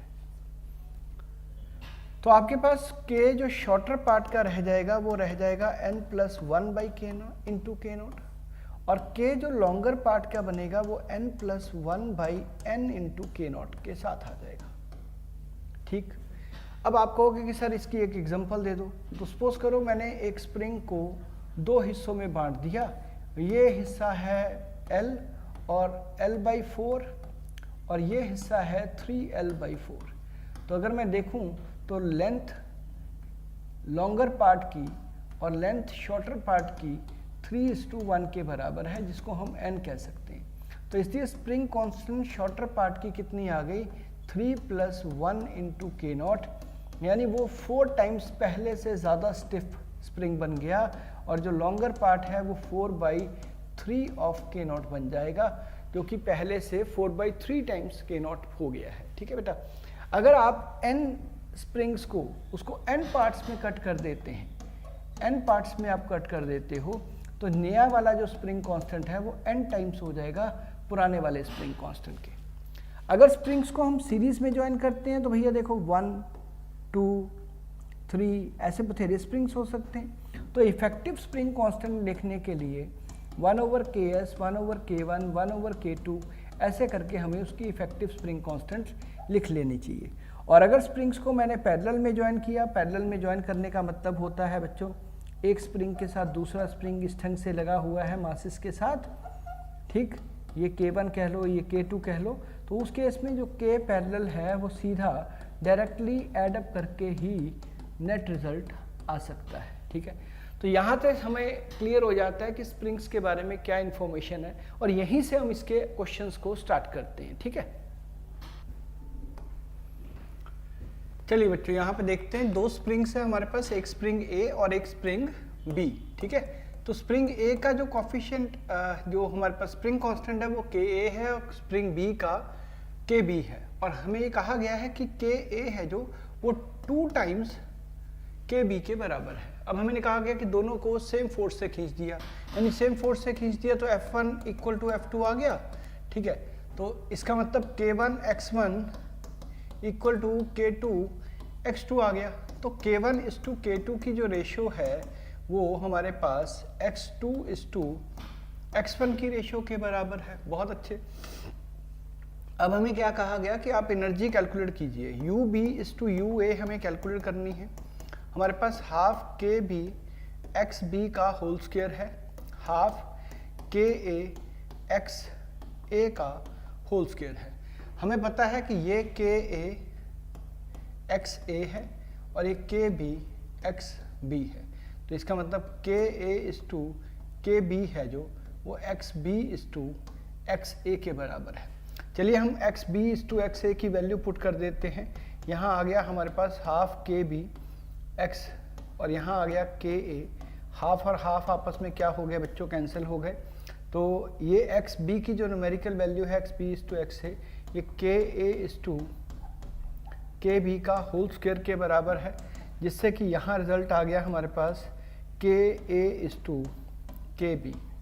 ऑलरेडी हमें कहा गया है कि KA 2 टाइम्स KB के बराबर है। ठीक है बेटा, और ये आपके पास आंसर कितना आ गया? 2:1 आ गया। तो सिंपल रिजल्ट था। आगे बढ़ जाते हैं। नेक्स्ट केस में कहा गया कि पोटेंशियल एनर्जी स्प्रिंग की जब 2 सेंटीमीटर से स्ट्रेच है तो U0 है। तो मैं कह देता हूँ कि U0 की वैल्यू हाफ K2 का होल स्क्वायर है। ठीक है, जब उसी स्प्रिंग को आगे स्ट्रेच किया गया बाई 8 सेंटीमीटर, नया नहीं है, ओरिजिनल के साथ ही 8 का होल स्क्वायर किया गया है, तो इसका मतलब U':to U0 अगर कैलकुलेट करना हो तो 8 का होल स्क्वायर बाई 2 का होल स्क्वायर है भाई, ये 64:4 है। तो काटने के बाद कितना रह गया? 16:1। आंसर कितना रह गया कि U' की वैल्यू 16 टाइम्स U0 के बराबर है। तो आंसर डी हमारे पास क्लियर है। चलिए बढ़ते हैं आगे। चलिए यहाँ पे हम डिस्कस करते हैं बेटा एनर्जी कंजर्वेशन का केस। देखिए जब भी एक मास आके स्प्रिंग को स्ट्राइक करेगा तो स्प्रिंग के अंदर कंप्रेशन हो जाएगा। हो सकता है वो स्प्रिंग उसको वापस फिर पुश करे और एक स्टेज के बाद उसमें फिर से एक्सटेंशन भी हो जाए। तो ऐसे सारे केसेस कौन से टॉपिक के अंदर आएंगे? वो आएंगे एनर्जी कंजर्वेशन के टॉपिक के अंदर। तो हमें क्या करना होता है, हमें टोटल पहले initial kinetic energy, initial gravitational potential energy, initial spring energy, सब कुछ इनिशियल लिख लो, ठीक है। और उसके साथ ही final kinetic energy, final potential energy, final spring energy, ठीक है बेटा, स्प्रिंग एनर्जी भी फाइनल, ये लिखने के बाद और साथ में वर्क डन अगेंस्ट फ्रिक्शन। या तो आप इस प्रोसेस को फॉलो कर लो या आप ऐसे फॉलो कर लो कि loss of one form of energy must be equal to gain in other form, ठीक है बेटा। एक टाइप की एनर्जी का लॉस हो गया और दूसरे टाइप की एनर्जी का गेन हो गया। चलिए यहां से समझते हैं। जैसे ये पूरा का पूरा रीजन है जो वो कैसा है बच्चों, वो स्मूथ है। तो स्मूथ सरफेस में क्या है कि आप जब हाफ mv0 के साथ ये मास आ रहा है और धीरे धीरे करके ये जब इस पोजीशन पे जाएगा तो ये मास फाइनली रुक जाएगा। मैं कह देता हूँ कि यहाँ आके वो उसकी जो स्पीड है वो जीरो हो गई। तो लॉस ऑफ काइनेटिक एनर्जी आप लिख सकते हो, ये किसके बराबर होगा, ये हाफ के x² के बराबर होगा। तो हाफ से हाफ काट दो तो जो x की वैल्यू है वो किसके बराबर आ गई, mv0² k। तो आप x² की बात कर रहे हो, देयरफॉर जो x की बात है वो v0√m/k आ गया। देखो बेटा कई बार क्या होगा कि आपको डायरेक्टली ऐसा नीट में बहुत बार सवाल आता है और इवन जेईई मेंस में भी ऐसे सवाल आते हैं, तो बहुत आसान है ये डायरेक्टली करना, ठीक है। उसके बाद अगला वाला केस देखते हैं और ये हमने कहा कि ये रफ है। अब सोचो कि अगर ये रफ है तो जैसे ही ये मास इसके ऊपर मूव करना शुरू कर देगा तो वर्क होगा किसके द्वारा, फ्रिक्शन के द्वारा। तो फ्रिक्शन ने भी वर्क डन करना है, तो उससे क्या होगा, इसकी जो एनर्जी है वो लूज होनी शुरू हो जाएगी। धीरे धीरे करते ये कुछ यहाँ तक तो डी डिस्टेंस है ही है, ये उससे आगे तक जाएगा और इसको स्प्रिंग को बुरी तरह से कंप्रेस कर चुका होगा बाई अमाउंट x। तो अब अगर देखें तो जो मास ने मूवमेंट ली है वो d + x डिस्टेंस की मूवमेंट कंसिडर की है।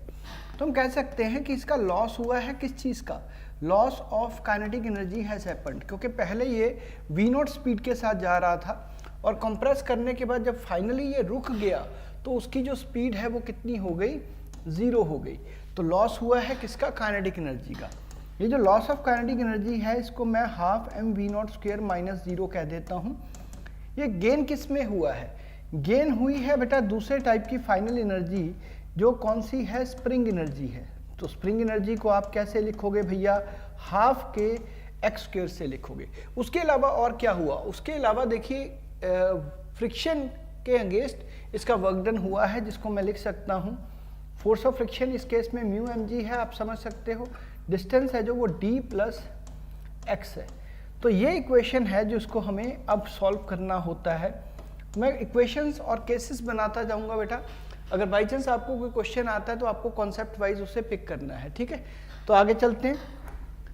अब नेक्स्ट क्वेश्चन देखते हैं कि क्या है। हमें कहा गया कि एक बॉडी है उसको हमने हाइट h से ड्रॉप किया है। देखिए ये मास m है, इसको हमने हाइट h से ड्रॉप किया है। ये फाइनली आके यहां स्ट्राइक कर जाती है। तो ये डिस्टेंस कितना है, x है, और ये डिस्टेंस कितना है, h है। तो आप देखोगे कि ओवरऑल जो लॉस हुआ है वो किस चीज़ का हुआ है, लॉस हुआ है भैया ग्रेविटेशनल पोटेंशियल एनर्जी का। और गेन किसका हुआ है, गेन हुआ है स्प्रिंग एनर्जी का, क्योंकि इस दौरान फ्रिक्शन बिल्कुल नहीं है। तो देखिए लॉस कितना हुआ है ग्रेविटेशनल पोटेंशियल एनर्जी का, आप कहोगे mgh, मैं कहूँगा mgh नहीं है भैया, h + x है। तो आप h + x लिख दीजिए। स्प्रिंग का एनर्जी का गेन को क्या लिखोगे, हाफ के x²। तो ये बेटा वो इक्वेशन है जिसे हमें अब सॉल्व करना है। अगर आप देखिए तो ये बन गया 2mg/k × h, इधर आ जाएगी, प्लस 2mgx/k, ठीक है, इज इक्वल्स टू x²। अगर आप देखिए तो एक्स स्क्वायर की वैल्यू हमारे पास आ गई -2mg/k इंटू एक्स, यहाँ पे भी माइनस है, -2mg/k into H is equal to 0। आप जानते हो कि इसको सॉल्व करने के लिए सॉल्व द क्वाड्रेटिक, हालांकि बच्चों को सॉल्व करने के लिए आएगा नहीं, बट आपको ये वाली इक्वेशन पूछी जा सकती है या ये वाली इक्वेशन पूछी जा सकती है कि भैया ये इक्वेशंस कैसे बनेगी अगर x और m और h की टर्म्स में आ देगा। अदरवाइज क्या है कि आपको फाइनली एक इक्वेशन बनती हुई नजर आएगी जिसको आप क्वाड्रेटिक इक्वेशन को सॉल्व कर सकते हो। ठीक है बच्चों, आगे आ जाइए। ये नेक्स्ट क्वेश्चन में क्या कहा गया है कि ब्लॉक है जो स्लाइड करते करते करते करते आएगा और इसको पुश करके आगे को थोड़ा सा मूव करा देगा। ठीक, तो हम क्या मानते हैं कि इस दौरान जो ब्लॉक है वो कितना मूव कर गया। देखिए यहाँ से अगर मैं देखूं तो पैन तो मूव किया है बाई अमाउंट x, और ये जो ब्लॉक है वो कितना मूव कर गया, डिस्टेंस d से मूव कर गया। आप इस हाइट को मान सकते हो कि लॉस हुआ है ग्रेविटेशनल पोटेंशियल एनर्जी का, वो h की टर्म्स में हुआ है। अगर मैं कहूँ h/d+x लिखना हो मुझे तो वो किसके बराबर है, साइन थीटा के बराबर है, यानी h की value d+x into sine theta में लिख सकता हूँ। देखिए तो हम क्या कहेंगे कि लॉस हुआ है किसका, gravitational potential energy of block. Initially block कैसे था, इनिशियली ब्लॉक रेस्ट पे था, फाइनली ब्लॉक कैसे है, फाइनली भी ब्लॉक रेस्ट पे है, तो काइनेटिक एनर्जी में कोई चेंज नहीं आएगा, काइनेटिक एनर्जी में कोई चेंज नहीं आएगा। सिर्फ किस में चेंज आया है, ग्रेविटेशनल पोटेंशियल एनर्जी में।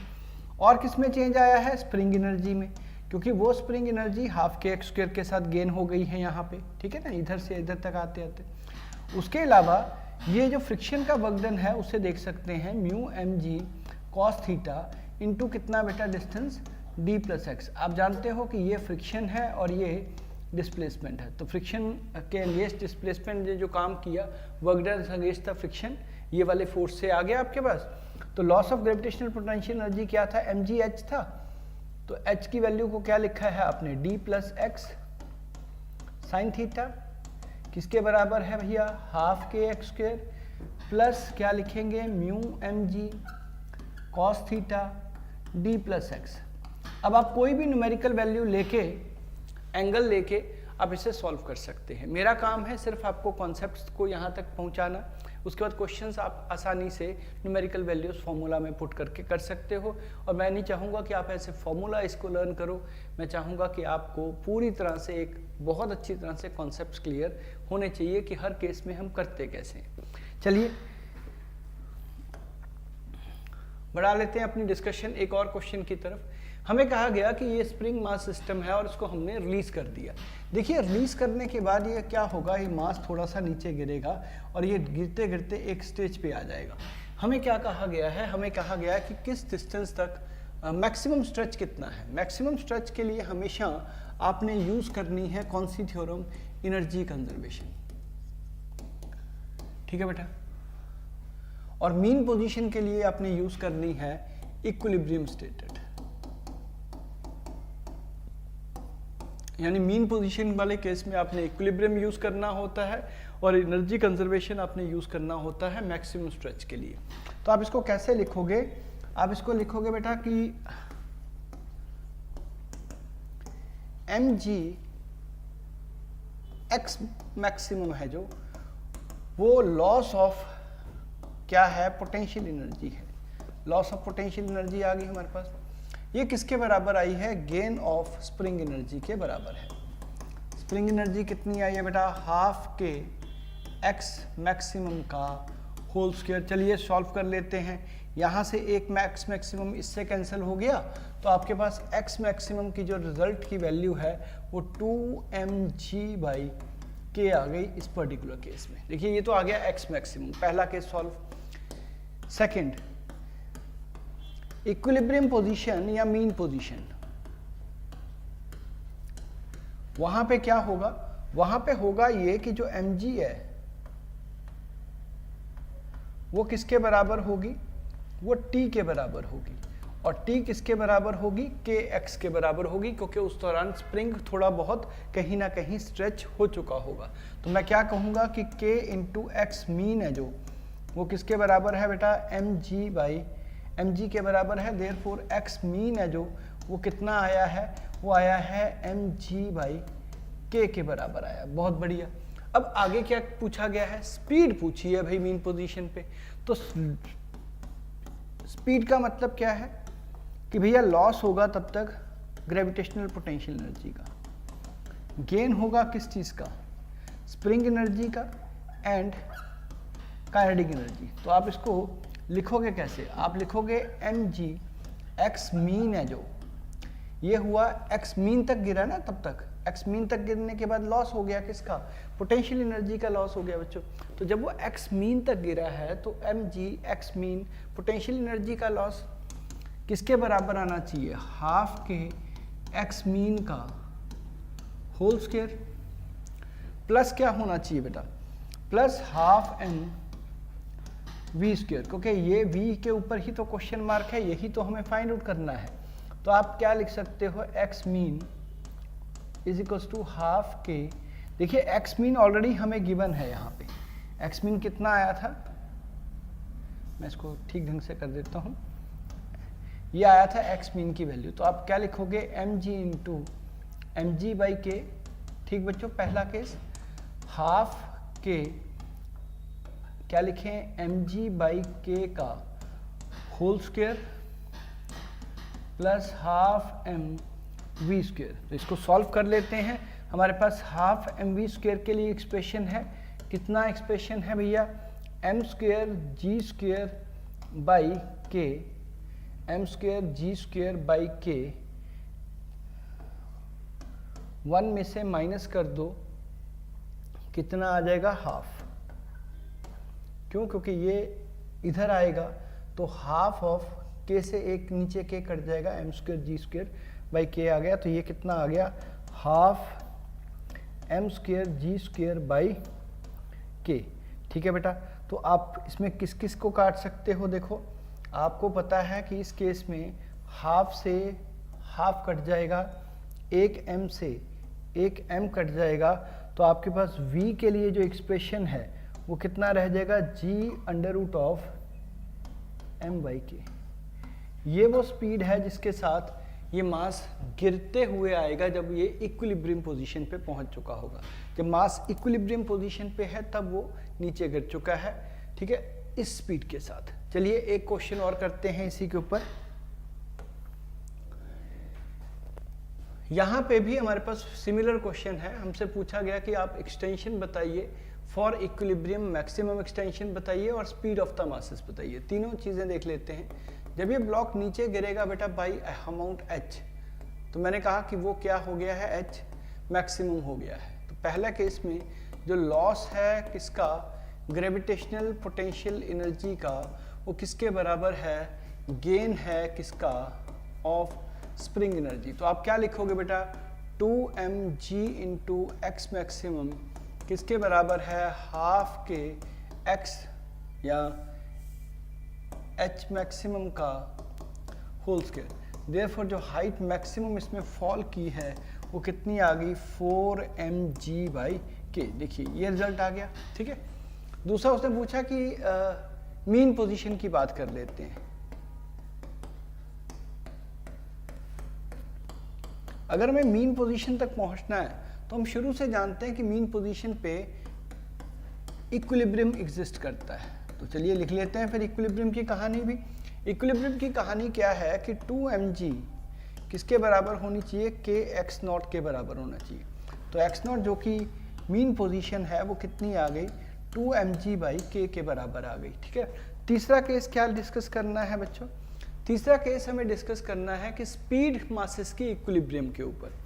तो लॉस किसका हुआ है भाई इक्विलिब्रियम पे, लॉस हुआ है ग्रेविटेशनल पोटेंशियल एनर्जी का। और गेन किसका हुआ है, गेन हुआ है ऑफ स्पीड्स, गेन हुआ है काइनेटिक एनर्जी ऑफ ब्लॉक्स, क्योंकि दोनों ही ब्लॉक्स मूव करते हैं। प्लस गेन हुआ है किसका, स्प्रिंग एनर्जी का, ठीक। Loss of gravitational potential energy को क्या कहेंगे आप, mgx0 कहेंगे। गेन हुआ है काइनेटिक एनर्जी का, इसलिए half m V naught square half 2m into V naught का होल स्क्वेयर, यानी टोटल मिला के half 3m into V naught square कर सकते हो आप। और स्प्रिंग एनर्जी का जो गेन हुआ है उसे आप क्या कहोगे, हाफ के एक्स नॉट का होल स्क्वेयर। देखिए एक्स नॉट ऑलरेडी वहाँ से हम पता कर चुके हैं, तो आप क्या लिखेंगे, एम जी एक्स नॉट में से माइनस कर दो हाफ के एक्स नॉट की स्क्वेयर की वैल्यू क्या लिखेंगे, 2mg बाई के का होल स्क्वेयर, किसके बराबर है, half 3m into V naught का होल स्क्वेयर। तो बेटा यहाँ से आप get V naught from here, तो आपको यहाँ से वी नॉट की वैल्यू ऑब्टेन हो जाएगी। एक और सवाल देखते हैं आगे। हमें कहा गया कि स्पीड ऑफ द मासेस पता करनी है जब वो P तक पहुंच जाएगा। देखिए जब वो P तक आएगा तो उसका लॉस हो चुका है gravitational potential energy from A to P, ठीक है। लॉस हुआ है किसका, स्प्रिंग एनर्जी का, फ्रॉम A टू P, क्योंकि P के ऊपर क्या है, वो पहले से ऑलरेडी स्ट्रेच्ड मोड में है। ये मैं मान रहा हूं उसकी क्या है, नेचुरल लेंथ है। जब यहाँ पे आता है तो स्प्रिंग वापस कौन सी स्टेज पे आ जाता है, नेचुरल लेंथ पे है। हमने उसको ऊपर को पिक किया हुआ था और वहाँ से छोड़ दिया तो वापस वो अपनी नेचुरल लेंथ पे आता है। तो स्प्रिंग का जो लॉस हुआ है किसका, स्प्रिंग एनर्जी का हुआ है। और किस चीज़ का गेन हुआ है बेटा, gain of kinetic energy of mass has occurred, ठीक है। तो हम इसको लिखेंगे कैसे, हम कहेंगे कि देखिए ऐसा है कि mgh का लॉस हो गया, हाफ के एक्स स्क्वेयर का लॉस हो गया, क्योंकि x क्या है, यहाँ पे कुछ ना कुछ ये जो L है, आप L में से जब D माइनस कर दोगे तो वो आपको क्या नज़र आएगा, x नज़र आएगा। अब D हमें ऑलरेडी गिवन है, हमें L गिवन नहीं है बेटा, तो ठीक है। तो चलिए हम ढूंढ लेते हैं फिर डी एल क्या है हमारे पास। अगर आप देखिए तो d ओवर l है जो, वो किसके बराबर आता है बच्चों, वो cos ऑफ 37 यानी कि 4/5 के बराबर आता है। तो जो l की वैल्यू है वो 5/4 ऑफ d आ जाती है, ठीक है ना, हाँ बिल्कुल सही है। तो x की वैल्यू कितनी आ गई, 5/4 d में से माइनस कर दो d, तो कितनी आ गई भैया, 1/4 ऑफ d आ गया। तो x भी आ गया हमारे पास। ये जो लॉस ऑफ काइनेटिक एनर्जी, और इसमें हमें h भी तो फिर फाइंड आउट करना होगा ना, तो h की वैल्यू क्या है, h ओवर d अगर हम देखें तो वो d tan ऑफ 37 है। d तो हमें गिवन है, ये tan 37 कितना है, 3/4, तो h की वैल्यू भी आ गई। Gain of kinetic energy of mass and gain of loss of gravitational potential energy, this must be equal to half m vp का होल स्क्वायर। चलिए इसको सॉल्व कर लेते हैं। हमारे पास mgh की वैल्यू क्या है, d इंटू 3/4, ठीक बेटा, h की वैल्यू डाल दी। और x की वैल्यू क्या है, x की वैल्यू आ गई 1/4 ऑफ t का होल स्क्वायर। ये किसके बराबर आता है, हाफ m vp स्क्वायर के बराबर आता है। तो आपको सारा आंसर k और d की टर्म्स में मिल जाएगा, ठीक है। अगर आपको k कुछ भी दिया हुआ है या m या g या d कुछ भी दिया हुआ है तो वहाँ से आप इस इक्वेशन को सॉल्व करके अपना आंसर ऑब्टेन कर सकते हो। देखिए स्प्रिंग के साथ अभी अभी मैंने जितने भी केसेस किए हैं उनको एक बार पॉज देके दोबारा से देखिए, उसके बाद फिर हम अगले क्वेश्चंस पे चलेंगे, क्योंकि अगले क्वेश्चंस इससे थोड़ा सा और कॉम्प्लिकेटेड हो जाएंगे, ठीक है। कई बार ऐसा होता है बच्चों कि एक स्प्रिंग है, उसके साथ एक ब्लॉक लगा हुआ है, या तो हम ब्लॉक को खींच रहे हैं जिससे कि स्प्रिंग की स्ट्रेचिंग शुरू हो जाती है, या ऐसा है कई बार हम स्प्रिंग को खींच रहे हैं और ब्लॉक उसके पीछे लगा हुआ है, जैसे इस केस में दिया है। सपोज करो आप इसमें एक फोर्स लगाते हो और ये फोर्स से ऑलरेडी ये स्ट्रेच पोजीशन में पहुंच जाता है kx, ठीक है। अब kx जब तक इस फ्रिक्शन को ओवरकम नहीं करेगा ये ब्लॉक नहीं मूव करेगा, यानी ब्लॉक मूव करेगा इस केस में, फर्स्ट केस में अगर kx की वैल्यू ज़्यादा हो जाए, किससे बच्चों, फ्रिक्शन वाली फोर्स से, यानी kx की वैल्यू ज़्यादा हो जाए किससे, म्यू mg से, इस पर्टिकुलर केस में जो कि हम देख रहे हैं। अब सिमिलर यही कहानी आपको पुलिंग अप वाले केसेस में भी हो सकती है, जैसे मैं कह दूं कि एक पुल अप हो रहा है तो हमने उसको ऊपर को फोर्स लगा रखी है। अब आप मान लीजिए कि इसमें ये x स्ट्रेच हो चुका है, ठीक है, तो उसकी वजह से k इंटू एक्स स्ट्रेच नाम की इसके अंदर फोर्स आ जाएगी जो ऊपर को ही लगेगी, ठीक है ना। तो मास से तो हमेशा बाहर वाली डायरेक्शन में ही लगेगी। जब वो फोर्स mg से ज़्यादा हो जाएगी, अगर मैं मान लूँ कि ये कंडीशन बन जाती है, तो हम कह सकते हैं कि जो ब्लॉक है बच्चों वो लिफ्ट अप हो जाएगा। ठीक हो गया। दो कंडीशंस के ऊपर बेस्ड अब हम क्वेश्चंस करेंगे। जैसे यहाँ पे पहला ही सवाल है, इसमें m1 और m2 दोनों ब्लॉक्स हैं और यहाँ पे कांस्टेंट फोर्स ने इसको अपनी तरफ खींचा है। तो कांस्टेंट फोर्स के खींचने का मतलब ये हुआ कि ये m2 तो अभी भी यहीं पे है, पर m1 घिसटता हुआ, स्लाइड करता हुआ स्ट्रेच हो गया है बाई अमाउंट कितना बेटा, x अमाउंट से। तो आपने कहा कि F इंटू एक्स से एनर्जी आ जाएगी। एनर्जी का जो लॉस हुआ है या एनर्जी का जो लॉस हुआ है या एनर्जी का जो गेन हुआ है उसको अब हमें समझना है। तो एनर्जी का गेन हुआ है कितने का, हाफ के एक्स नॉट का, एक्स का होल स्क्वायर। आप एक्स नॉट लिख दो, कोई बात नहीं, मैं यहाँ पे भी एक्स नॉट लिख देता हूँ। ये हाफ के एक्स नॉट स्क्वायर का गेन हो गया किसका, स्प्रिंग एनर्जी का। और क्या क्या हुआ है, और हुआ है वर्क डन बाय फ्रिक्शन। तो फ्रिक्शन ने कितना वर्क डन किया बेटा, mu into m1 into G into X naught. ये दोनों वर्क डन कहाँ से आए, ये आए due to work done by force. देखिए अगर फोर्स ने कोई काम किया है, ठीक है, अगर फोर्स ने कोई काम किया है, वो काम कितना किया है, F इंटू एक्स नॉट। तो F इंटू एक्स नॉट दो ढंग से यूज में आया, एक तो स्प्रिंग की एनर्जी को बढ़ाने में काम हुआ, ठीक है बेटा, और एक आपके पास जो स्प्रिंग की मूवमेंट है उसको होने में काम हुआ। तो ये सारा का सारा हम कर देते हैं इधर से, और हमारे पास क्या बन जाता है कि फोर्स की जो न्यूमेरिकल वैल्यू है वो हाफ के एक्स नॉट के बराबर है प्लस म्यू m1 जी के बराबर है। अब आप शुरू से जानते हो कि ये वाला ब्लॉक तो तब हिलेगा, ब्लॉक जो m2 है वो हिलेगा ही तब,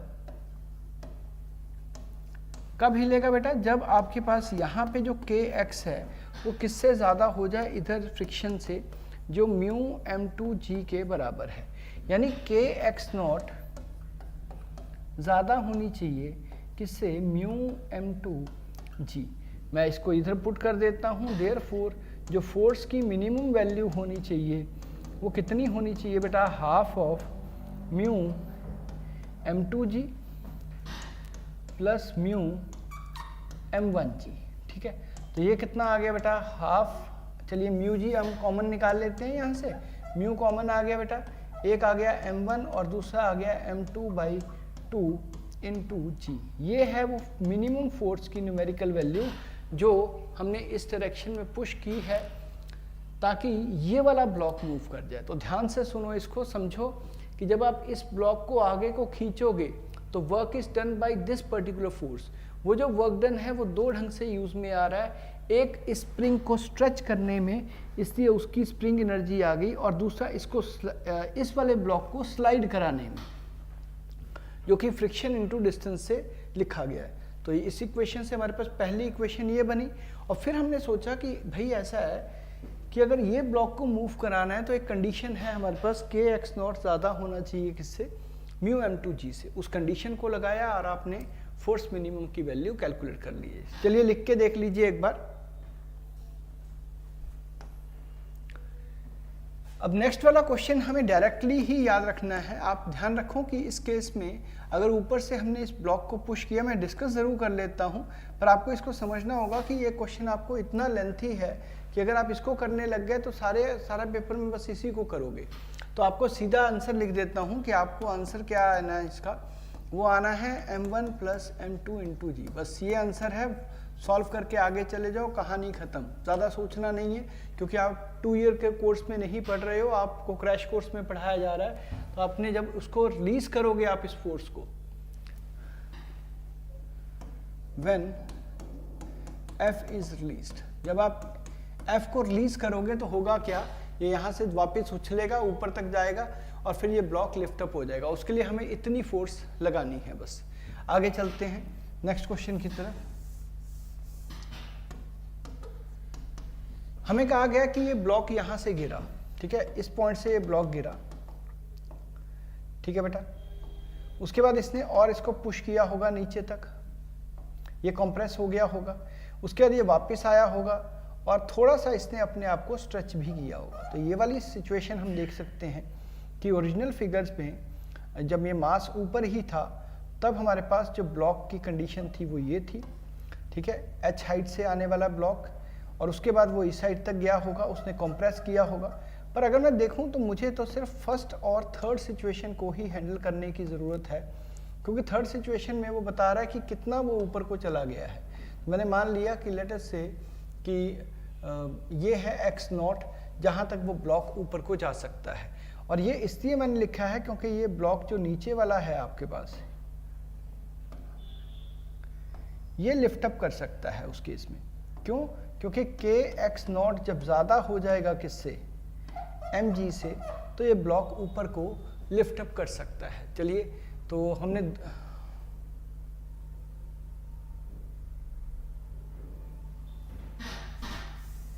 मैंने यहाँ पे बेटा m2 ब्लॉक नहीं लगाया था फिगर में, हम अब इसमें m2 ब्लॉक लगा लेते हैं, ठीक है। और मैं ये भी कह रहा हूँ कि ये ब्लॉक भी m के बराबर ही है। दोनों ही ब्लॉक्स हमारे पास सेम मास के हैं, ताकि इसमें कंफ्यूजन ना हो, क्योंकि ma और mb को मैं अलग अलग नहीं रखना चाहता। ये b ब्लॉक है, ये a ब्लॉक है, दोनों ही मास सेम है। तो चलिए समझते हैं कि जब इधर से इधर तक वो ब्लॉक आएगा, इधर से इधर तक आएगा बच्चों, तो क्या होगा, उसकी एनर्जी का लॉस होगा। तो लॉस कितना हुआ फर्स्ट फिगर में, जब फर्स्ट फिगर के हिसाब से देखें तो इस रेफरेंस लेवल तक आते आते उसका लॉस हो गया mgh।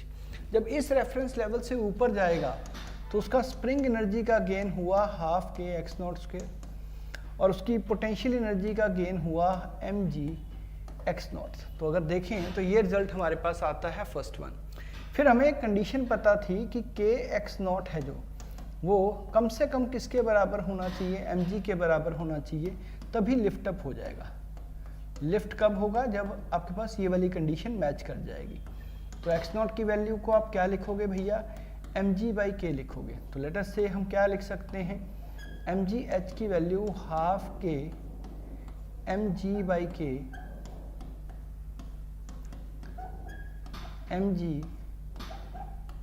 mg/k, देखिए इसका स्क्वायर है, ठीक है। तो ज़रा सॉल्व करने की कोशिश करते हैं। लेफ्ट हैंड साइड पे भी mg है, तो यहाँ पे हाफ ऑफ k नीचे आ गया, यहाँ m स्क्वायर g स्क्वायर आ गया बेटा, प्लस यहाँ पे भी m square g square by k आ गया। अब आप देख सकते हो कि हम सारी जगह से mg को एक बार ख़त्म कर देंगे तो हमारे पास क्या रह जाएगा, ये mg रह जाएगा राइट हैंड साइड पे, और हाफ प्लस 1 ये कितना आएगा, 3/2 डिवाइडेड बाई क्या, k। तो हमारा आंसर कितना आ गया, हाइट की वैल्यू 3/2 mg/k, ये हमारे पास आंसर आ गया। तो आपको समझ आया कि अगर हम इस हाइट से इस ब्लॉक को नीचे हिट करवाते हैं तो ये थोड़ा सा पुश करेगा पहले, फिर एक ब्लॉक के बाद ऊपर को राइज अप कर जाएगा, ठीक है बेटा।